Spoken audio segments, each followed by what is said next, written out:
Ora, muito boa tarde, Sr. Professor Doutor Duarte Nuno Vieira. Muito obrigada por ter acedido ao convite da Comissão Nacional de Promoção dos Direitos e Proteção das Crianças e Jovens em vir conversar connosco neste mês internacional da prevenção dos maus tratos. A prevenção dos maus tratos é todo o ano, mas pelo menos no mês de abril há aqui um esforço grande da Comissão Nacional e das várias instituições para marcar, para sensibilizar, para prevenir. A Comissão Nacional tem um lema que é "Serei o que me deres, que seja amor", e este ano no concreto estamos a promover muito os bons tratos. Temos um livro, Cuida Bem de Mim, temos uma campanha, um spot, tudo neste sentido do Cuida Bem de Mim. Mas de facto preocupa-nos também muito as marcas dos maus tratos. E nesse sentido gostávamos muito de ouvir o que tem para nos dizer, o que é que o Instituto Nacional de Medicina Legal, participação é que tem aqui, como é que as questões surgem, como é que as marcas efetivamente chegam, não é? Como é que aquilo que são os maus tratos nas crianças, na infância, chegam, como é que são vistos, como é que são tratados. Passo a palavra, Sr. Professor. Muito bem, boa tarde, antes de mais, também um bom agradecimento pelo convite que me foi feito para estar aqui, cumprimentar a Comissão de Proteção de Menores pelo trabalho que tem realizado e nomeadamente pelo trabalho que tem realizado neste domínio da proteção dos maus tratos, que é um domínio ao qual todos os cidadãos devem estar particularmente atentos. Obviamente que esta identificação, para ser corretamente realizada e para ser utilizável depois em eventuais processos no âmbito, nomeadamente, da proteção dos menores, deve ser realizada por profissionais especificamente preparados para esse efeito,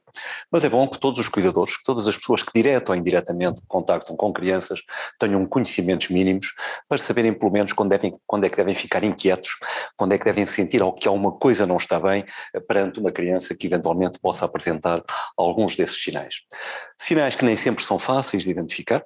sinais que não sempre são específicos efetivamente de abuso ou de maltrato, alguns deles podem ocorrer noutras situações e é isso que cria alguma complexidade na respectiva interpretação, mas que sinais que apesar de tudo estão hoje perfeitamente delineados no seio científico, estão perfeitamente identificados e portanto que valem pelo seu conjunto e perante essa suspeita nada como recorrer ao profissional mais habilitado, mais capacitado para a sua adequada interpretação, para que de facto depois se chegue a uma conclusão cientificamente fundamentada e se possa proporcionar àquela criança e às vezes à própria família o auxílio de que ela precisa. Obviamente que essa é uma competência, desde logo, do Instituto Nacional de Medicina Legal, a quem compete peritar este tipo de situações, entre muitas outras. É a instituição que em Portugal tem a competência específica de avaliar danos corporais, e estamos aqui a falar numa avaliação de danos corporais ou de danos na pessoa, como hoje se vai dizendo preferencialmente, porque a pessoa não é só o corpo, e esta designação de danos corporais leva por vezes, enfim, a uma percepção da parte da população que não será a ideal. Eu hoje já não estou ligado ao Instituto Nacional, mas estive durante muitos anos e de facto o Instituto dispõe hoje de um conjunto de profissionais altamente qualificados que receberam todos eles preparação e treino muito específico nesta matéria e para além daqueles profissionais que fazem parte do quadro do Instituto e que estão nele a tempo inteiro, o Instituto dispõe também de profissionais contratados a tempo parcial de diversas áreas, da psicologia, à sociologia, ao serviço social, que obviamente lhe darão apoio também, porque é um trabalho multidisciplinar e que muitas vezes não passa apenas por uma área específica de atividade profissional, mas que exige um trabalho multidisciplinar e uma multicolaboração entre todos aqueles que podem estar envolvidos nisso. E que é um fator muito importante de referir, não é? É um fator importantíssimo. Aliás, deixe-me dizer que Portugal teve neste aspecto uma evolução que eu diria fantástica. Quer dizer, o que nós estamos hoje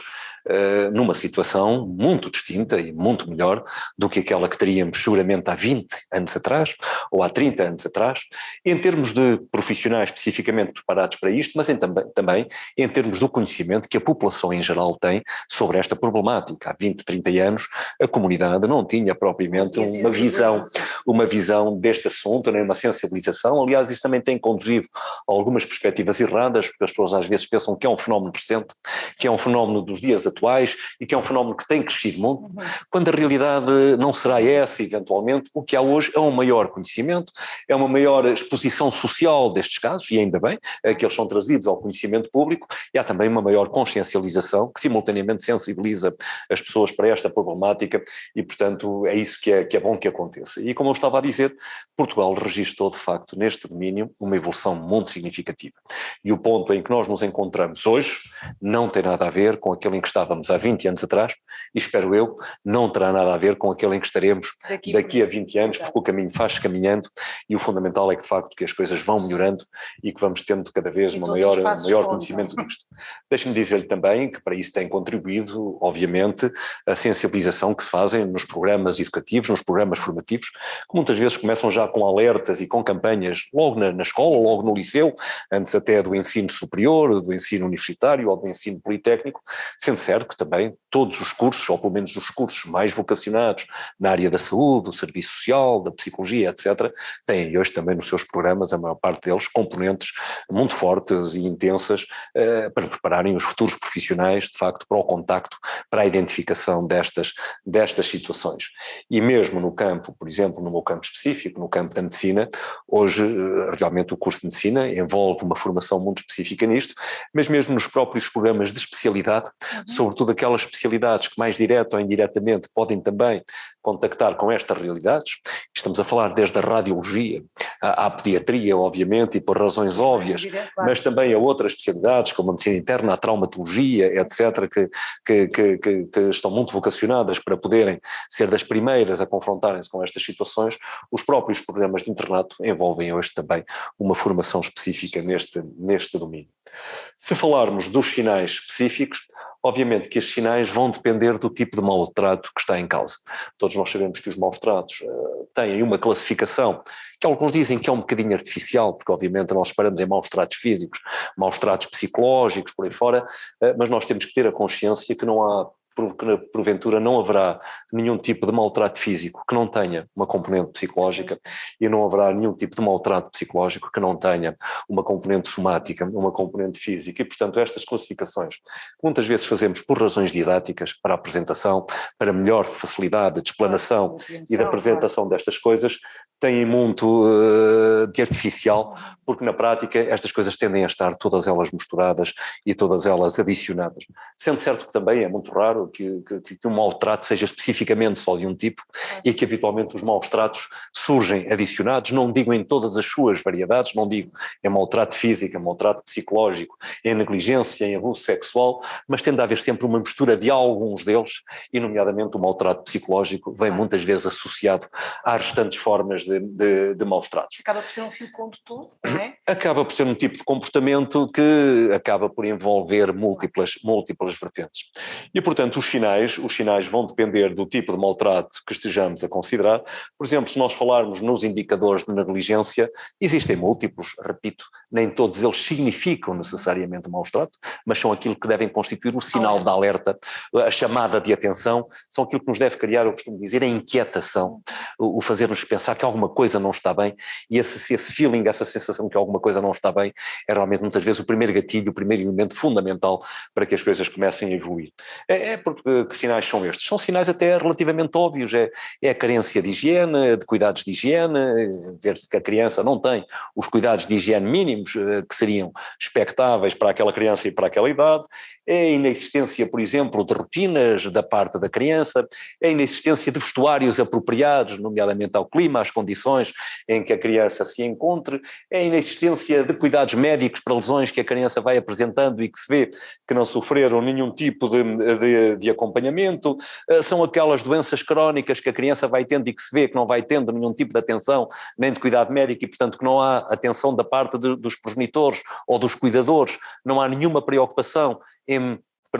cuidar e em proporcionar esse apoio à criança. Portanto, são este tipo de sinais que nós vamos encontrando nas diferentes situações. Depois, quando vamos para os sinais físicos, o que é que são? Uma vez mais, as equimoses, as escoriações, aqueles pequenos traumatismos, muitas vezes em locais que não são os locais de eleição dos traumatismos acidentais em crianças, que habitualmente são aonde? São, obviamente, depende da idade da criança, depende da sua altura, mas normalmente as zonas salientes, aquelas zonas mais expostas, quando a criança vai a correr e bate acidentalmente num móvel, bate com a cabeça numa esquina de uma mesa e por aí fora, e portanto são as lesões que começam a aparecer naqueles que não são os locais de eleição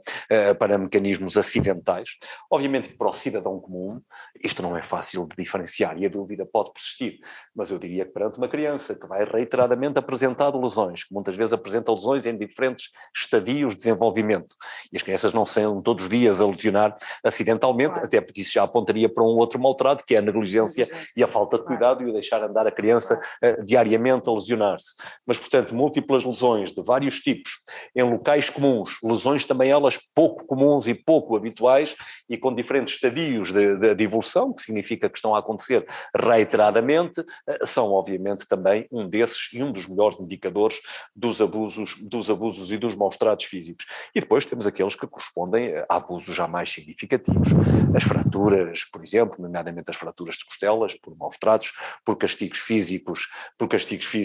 corporais. Temos as próprias perturbações do desenvolvimento, como o peso, o desenvolvimento corporal, que também, por outro lado, está um bocadinho associado à negligência e à falta de cuidados adequados, alterações graves do estado nutricional. Enfim, há também aqui uma série de elementos que, repito uma vez mais, nenhum deles por si só é patognomónico, é exclusivo, é taxativo de corresponder a uma situação de abuso ou de maus tratos, mas que deve, efetivamente, ser um dos elementos de alerta e de suspeita. E, eventualmente, daí em ser encaminhado, isto estamos a falar, imaginemos, no concreto, seja a família, seja um vizinho, seja um amigo, seja um técnico de uma comissão de proteção de crianças e jovens, precisamente, que numa entrevista, numa intervenção, ao anotar isto, nada como recorrer depois ao profissional especializado. Exatamente. E na dúvida esse deve ser o sinal de alerta, a comprovação científica, tecnicamente fundamentada, cientificamente fundamentada, competirá depois ao profissional que recebeu um treino específico e cuja profissão é aquela e a quem competirá a avaliar e ver se efetivamente as coisas fazem sentido e se estaremos efetivamente ou não perante um sinal de suspeita. Não é vergonha para ninguém enganar-se. Vergonha é a pessoa contactar com uma situação, ter a suspeita e não fazer nada para a procurar resolver. Obviamente que nenhum cidadão comum, e quem não tem uma formação específica neste domínio, não tem, obviamente, a obrigação de saber identificar concretamente uma situação. Mas não lhe fica nada mal, muito pelo contrário, perante uma suspeita, levar essa criança, que está desprotegida, que pode estar a ser vítima dessa situação, para que o caso seja identificado. Até porque, repare, o maltrato no menor é sempre um sinal de alerta. Deve ser um sinal de alerta e deve levantar a consciência, porque se uma criança está a ser vítima de abuso e de maus tratos, isto pode significar que outras crianças no mesmo ambiente social e na mesma entourage possam estar a ser vítimas do mesmo e, portanto, o cuidar daquela criança pode significar também protegermos outras crianças com quem não contactamos diretamente, mas que podem estar a passar efetivamente pela mesma realidade. O que acontece, por exemplo, no campo dos abusos sexuais, com qualquer predador sexual, onde quando se identifica numa determinada zona uma criança que está a ser vítima dessa situação, é muito provável que haja outras crianças, outros adolescentes naquele ambiente ou naquela zona que possam estar a ser sujeitas ao mesmo tipo de procedimento. Exato. E, portanto, a proteção de uma criança significa imediatamente também o estarmos a pensar também na proteção de outras crianças para além daquela. Precisamente na prevenção de outras noutras situações e às vezes também em procurarmos prestar ajuda, porque às vezes o próprio agente deste tipo de maus tratos é alguém que não está bem e precisa de ajuda. E, portanto, isto tem que ser visto sempre, não apenas, não numa perspectiva totalmente recriminatória e acusatória, mas numa perspectiva de prestar ajuda à criança e prestar ajuda a quem porventura está também a necessitar de ajuda, nomeadamente psicológica e psiquiátrica, que está a ser um agente. Isto é o que acontece em todo o tipo de abusos, como nos abusos em idosos, por exemplo, onde muitas vezes o próprio agente também é ele vítima de alguma coisa e precisa, nomeadamente, de um passado, de uma adolescência e de uma infância que não foi a mais adequada e que o levou àquele estatuto e que nunca foi corrigida nem nunca foi acompanhada por um profissional de saúde para tentar, enfim, atenuar e tentar resolver as complicações que teve ao longo da vida e que lhe condicionam aquele tipo de comportamento e aquele tipo de postura. Portanto, é uma situação realmente que envolve múltiplas vertentes. Depois temos os sinais de maltrato psicológico, aqueles comportamentos anómalos, os comportamentos que realmente saem do que é o habitual. Isto são normalmente até curiosamente um bocadinho mais fáceis de identificar, porque são aqueles que nós notamos de imediato, que a criança realmente não tem um padrão comportamental, que é o padrão comportamental habitual, sendo certo que depois aqui, neste padrão comportamental, vêm aqueles sinais que decorrem dos abusos sexuais, e esses sim, e saem ainda mais da rotina, a criança com aquela desinibição fora do normal, que fala de coisas que habitualmente as crianças não falariam, que às vezes até adotam uma atitude sedutora perante um adulto do sexo oposto, enfim, uma série de sinais que, uma vez mais, são suspeitos, não significam nem devem, desde logo, fazer pensar que estamos seguramente perante uma situação concreta de abuso ou de maus tratos, mas que, repito, devem suscitar a inquietação. E a inquietação é aquilo que deve motivar quem contacta com estas crianças a procurar obter um apoio o mais rápido possível. Eu devo dizer-lhe, como já sou uma pessoa idosa, já com alguma idade, que tive em tempos a preocupação e a ideia de criar nos hospitais centrais centros de atendimento permanente a vítimas de violência. Uma coisa que existe em França e que existe nos outros países e que em Portugal continua a não existir. E o primeiro hospital que teve um centro específico para atendimento permanente a vítimas de violência foi o Centro Hospitalar Universitário de Coimbra, então chamado Hospitais da Universidade de Coimbra. Quando foi inaugurado o novo hospital, era presidente do Conselho de Administração o professor António Melício Silvestre, agora já jubilado, e na altura criou-se, junto ao Serviço de Urgências do hospital, também muito por influência do meu mestre, que era na altura o diretor do Instituto Nacional Legal de Coimbra, o professor Oliveira Sá, criou-se um serviço, até com uma enfermaria, com vários quartos, etc., que se pretendia viesse a ser um centro de atendimento permanente a vítimas de violência, onde estava sempre um profissional da medicina legal 24 horas por dia, de escala, com o apoio depois de colegas da psiquiatria, de colegas da psicologia e até de colegas do mundo jurídico. E qual é que era o nosso objetivo com este centro, com este serviço hospitalar de medicina legal? Era que qualquer vítima de violência se pudesse dirigir a qualquer hora do dia ou da noite àquele hospital, procurar um apoio, era examinada, era avaliada, víamos e dávamos também, quando estivesse em causa um menor, uma ideia do que é que aquilo poderia corresponder, se poderia ser, se não era, tranquilizávamos, ou então obtínhamos a certeza daquilo que se poderia estar a passar, e para os maiores, eles ficariam avisados do que é que ficariam conhecedores de qual era a sua situação, conheceriam também quais eram os seus direitos, o que é que a lei previa, o que é que poderiam fazer, e teriam a ocasião de decidir, muito mais informados e muito mais conhecedores, se queriam apresentar queixa ou não. E era um local onde as vítimas poderiam dirigir com total anonimato, sem precisarem de se identificar, a qualquer hora do dia ou da noite, e só depois é que iriam decidir, mas o processo ficava ali, a avaliação ficava feita, o exame ficava feito, e depois, a pessoa depois decidiria se queria apresentar ou não. Era um serviço que estava, era uma perspectiva absolutamente integrada, que estava junto do serviço de urgências, porque muitas vezes esta gente recorre primeiro ao serviço de urgências e, portanto, eram drenados logo de imediato para ali. Isto ainda funcionou menos de um ano, mas depois o hospital, a certa altura, entendeu que precisava de espaço para outros serviços clínicos, nomeadamente para um serviço de litotrícia, que na altura se queria criar, e não havia ainda sensibilidade da parte das administrações hospitalares para a relevância deste tema, sendo certo que era um tema que nem contava para a casuística do hospital, e nós sabemos que os financiamentos hospitalares vêm da casuística e da produtividade clínica dos hospitais, e portanto aquele poderia ter sido um projeto pioneiro, e que eu penso que poderia ter feito história, e poderia ter sido um exemplo que se teria estendido, se deveria estender, diria eu, a todo o país. Eu já ficaria satisfeito se todos os hospitais centrais tivessem um serviço médico-legal e um centro de atendimento permanente a vítimas de agressão, onde as pessoas pudessem dirigir sem necessitarem de se identificar, o caso ser estudado e depois a pessoa decidiria. Acho que isto teria sido um avanço civilizacional muito significativo. Depois, ainda enquanto presidente do Instituto Nacional, isto depois acabou, porque o serviço de facto não era nosso, era uma cedência do hospital, mas depois foi levado para instalar serviços clínicos. Mas depois eu tentei mais tarde, quando sucedi ao professor Oliveira Sá, em 1996, nós estávamos no ano de 1987, eu era ainda muito jovem, estava a começar na medicina legal, mas depois em 1997, quando lhe sucedi, 96, como diretor do Instituto de Medicina Legal de Coimbra, tentei recuperar isto, mais tarde como presidente do Instituto Nacional de Medicina Gal quando ele foi criado, mas obviamente o Hospital da Universidade de Coimbra hoje confronta-se com carências de espaço para as próprias unidades hospitalares, porque os serviços cresceram, surgiram novas áreas clínicas que não têm onde se localizarem, e a Medicina Legal continua a ser muitas vezes uma segunda opção para as instituições hospitalares, o que é pena. Eu espero que a Comissão faça também aqui alguma pressão e possa, de alguma forma, também junto do próprio Ministério da Saúde, sensibilizar e ver que esta é uma área fundamental. E, portanto, que as perícias médico-legais, embora muitas vezes não tendo na mão a vida das pessoas ou a saúde das pessoas, tem de qualquer forma a honra, a liberdade, o bom nome, a reputação também de alguém que possa ser falsamente acusado,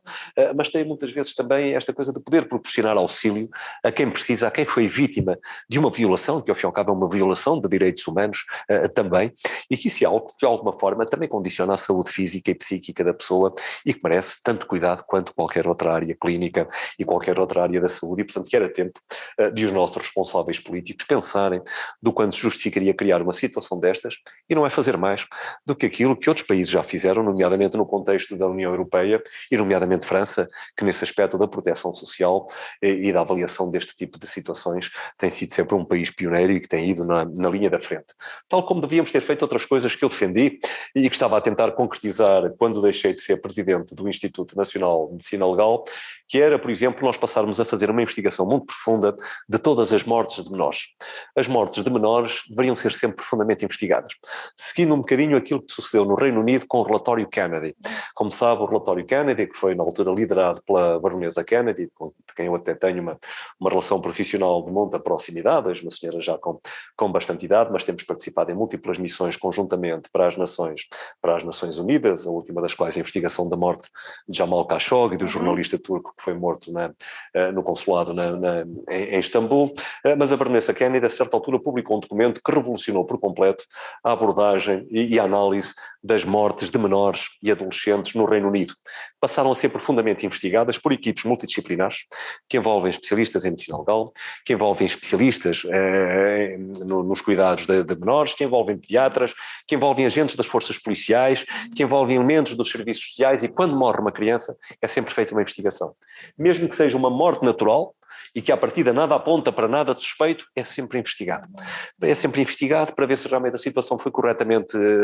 acompanhada pela família, se foi corretamente dirigida, mas com isto, em muitos casos onde nada fazia suspeitar que houvesse alguma coisa por detrás, Inglaterra tem detectado uma série de situações onde aquilo que à partida parecia uma situação de uma patologia absolutamente natural, que tinha corrido mal e que tinha evoluído de uma forma negativa, depois veio a ver que havia alguma responsabilidade, que tinha havido alguma coisa que indiciava negligência, maus tratos mesmo, ou até mesmo situações graves de abuso. E tem tido um reflexo muito positivo. E, portanto, essas equipes estão divididas pelo país, tomam conhecimento e todas as mortes de menores ou de adolescentes têm que lhes ser automaticamente reportadas e vão fazer uma investigação onde vão envolver o relatório de autópsia, os antecedentes clínicos, vão entrevistar a família, vão entrevistar a vizinhança, vão contactar com os professores e fazem sempre uma pequena investigação, e com isto, de facto, hoje o Reino Unido tem um conhecimento muito profundo e muito detalhado de qual é a sua realidade em termos do que acontece às crianças e aos menores. E eu costumo dizer que nós não conseguiremos planear, nem fazer medidas corretas, não é possível planear, nem intervir se não conhecermos. Claro. E, portanto, conhecer a verdadeira dimensão da realidade é fundamental. Eu diria que nós em Portugal ainda não temos esse conhecimento profundo da verdadeira dimensão. Poderemos ter em algumas áreas, mas ainda nos falta algum caminho a percorrer, embora, repita, tenhamos dado passos fantásticos, estejamos hoje muito melhor, e repito, espero que estejamos muito pior do que daqui a 20 anos, mas há ainda alguns aspectos a detalhar, a constituir, e nomeadamente a incorporação destas equipes multidisciplinares na investigação das mortes em menores e adolescentes, é outra coisa que deveria ser também criado e que deveria ser estimulado, sabendo eu que, obviamente, o orçamento nunca dá para tudo, que obviamente todas as instituições se confrontam com carências orçamentais, nós queremos sempre mais de tudo, claro. queremos melhor acompanhamento, melhores cuidados da proteção, mas também queremos mais escolas, mais estradas, mais hospitais, e realmente eu tenho que compreender que o dinheiro não dá para tudo, vem do erário público, vem dos contribuintes, e de facto quem está politicamente eleito e referendado pela população, tem que fazer as opções e tem que estabelecer estas opções, mas é bom que perceba que algumas opções têm que também ser pensadas e, sobretudo, que entendam que esta tem que ser também uma das prioridades a ser consignada e a ser considerada logo que a situação do país o permita e logo que o orçamento o permita. Porque, ao fim e ao cabo, cuidar das crianças é cuidar do futuro do país. E a responsabilidade de um governante é realmente perspectivar o futuro. Não é governar agora, é, obviamente, governar agora também, mas governar sempre numa perspectiva de futuro e de preparar o país para o futuro. E, portanto, tudo aquilo que se faça para prevenir esses maus-tratos, e prevenir maus-tratos em crianças é prevenir também que elas próprias sejam um dia eventuais abusadores, é prevenir o nosso futuro e, portanto, os governos têm que ter essa percepção. E eu diria que a Comissão Nacional tem aqui um trabalho enorme e apelativo a desenvolver. Seguramente que estão, e repito, têm feito um excelente trabalho e, portanto, espero que esse trabalho continue no caminho que tem vindo a ser percorrido e, sobretudo, que o Governo reconheça a relevância desse trabalho e proporcione os apoios que são necessários. Nós este ano fazemos parte de um grupo, de uma equipa, onde está o Instituto Nacional de Medicina Legal também, para fazer um pouco o levantamento do estado da arte nacional a este nível, comparando com aquilo que é o sistema Barnahus, que já está implementado em vários países e que vai um bocadinho ao encontro daquilo que o Sr. Professor estava a falar, que foi um projeto piloto, porque foi, nos então hospitais da Universidade de Coimbra, não é? Em 1987. Portanto, que é, no fundo, perceber como é que estamos em termos de intervenção, avaliação nas situações de maus tratos e perceber da funcionalidade deste modelo, que será ter num lugar os vários profissionais para que, de forma a prevenir também a revitimização, a que a criança, está provado, não é? Dizem os académicos que uma criança conta em média 8 vezes a sua história, portanto a ideia aqui... Pois, o que não faz sentido absolutamente sentido nenhum, até porque isso depois vai inquinar o processo, porque depois também se começam a construir falsas memórias e isto muitas vezes depois acaba por criar aqui algumas contradições que vão ser utilizadas obviamente pela parte contrária para dizer que a história não é fiável, porque vai tendo contradições e versões distintas, sendo certo que por vezes ainda por cima, às vezes alguns desses interrogatórios são também concretizados por pessoas que não tiveram a formação nem a preparação necessária, porque o interrogatório, sobretudo nos menores, é um elemento fundamental. E sobretudo então no campo dos abusos sexuais, onde muitas vezes o abuso é descoberto ou torna-se perceptível quando já passou muito tempo e sinais físicos muitas vezes não existem, e a história é de facto muitas vezes o principal elemento. Mas para a história ser válida do ponto de vista pericial, ser sólida, ter sustentação científica, é preciso que ela tenha sido colhida adequadamente. E a formação neste domínio era fundamental. É por isso que eu também sempre tenho defendido que os profissionais das forças de segurança, os outros profissionais também do âmbito dos serviços judiciais, que vão ter que fazer estes interrogatórios, deviam ter formação também neste domínio. Eu diria até não apenas formação no interrogatório de crianças, mas formação até no interrogatório de adultos. Saber interrogar é fundamental. E saber também perceber, porque o interrogatório não é apenas aquilo que nos contam. Interrogar e entrevistar, aliás, eu prefiro mais entrevistar do que a palavra interrogar, que leva sempre uma coisa policial. Entrevistar não é apenas ouvir a história que nos contam, entrevistar é também saber acompanhar a expressão facial, a linguagem gestual, as alterações no tom de voz. O corpo fala muito e, portanto, aquilo que nós vamos tirar de uma entrevista vem de tudo isto. Mas é preciso que a pessoa tenha treino e saiba como é que vai conseguir apreender e retirar tudo aquilo que lhe estão a contar, mesmo que não seja por palavras. Portanto, assim, já quase em jeito de conclusão, porque isto o tempo passa a voar e eu ficava é um fósforo, aqui... É como a vida, passa muito rápido. Eu ficaria aqui várias horas a conversar com o Sr. Professor, mas, então, diria eu, em jeito de conclusão, marcas, sinais, estes sinais devem ser de facto o alerta, devem chamar a atenção. Claro, eu diria, não há razão nenhuma para hoje qualquer cidadão não conhecer minimamente os sinais de alerta. Não é preciso, aliás, sequer estar agora aqui a repeti-los nem a fixá-los, eles estão disponíveis na net. Hoje em dia toda a gente tem um telemóvel, toda a gente tem acesso à internet, qualquer pessoa que meta maus tratos em menores, seguramente que a própria Comissão Nacional terá no seu próprio site também algum alerta sobre isto, encontrará e em todas as línguas do mundo imediatamente os principais sinais de alerta. Normalmente vem até um grupo de 17 sinais, que são aqueles dos vários domínios que estão mais identificados e que são os principais e os mais comuns. Ler é uma coisa que todos deveríamos fazer para conhecermos e para sabermos de facto identificar ou pelo menos sabermos quando é que nos deve surgir a tal inquietação. E se não nos tivermos lido, quando estivermos a contactar com uma criança e acharmos que alguma coisa não está bem, vamos lê-los e vamos contactá-los e vamos ver se o comportamento daquela criança, se o aspecto daquela criança, se aquilo que vemos naquela criança poderá estar enquadrado ou não num destes sinais. Portanto, aqui mais é efetivamente mais, há cautela comunicar, há cautela procurar ajuda, procurar a intervenção necessária e especializada, de frisar de facto que no concreto este tipo de avaliação tem que ser feita por profissionais, é levada a cabo por quem de facto pode exercer, mas todos nós temos este papel. Todos nós temos essa obrigação de constituirmos cada um de nós um elemento de alerta. Exatamente, exatamente. Sr. Professor, o meu grande agradecimento. O agradecimento é meu, é um gosto, obviamente. Passou no instante, espero que tenhamos mais oportunidades. Só por agora, muito, muito, muito obrigada. Muito obrigado, eu. E com muito gosto, e que também o trabalho da Comissão continua a correr da melhor forma. Muito obrigado. Muito obrigada. Boa tarde.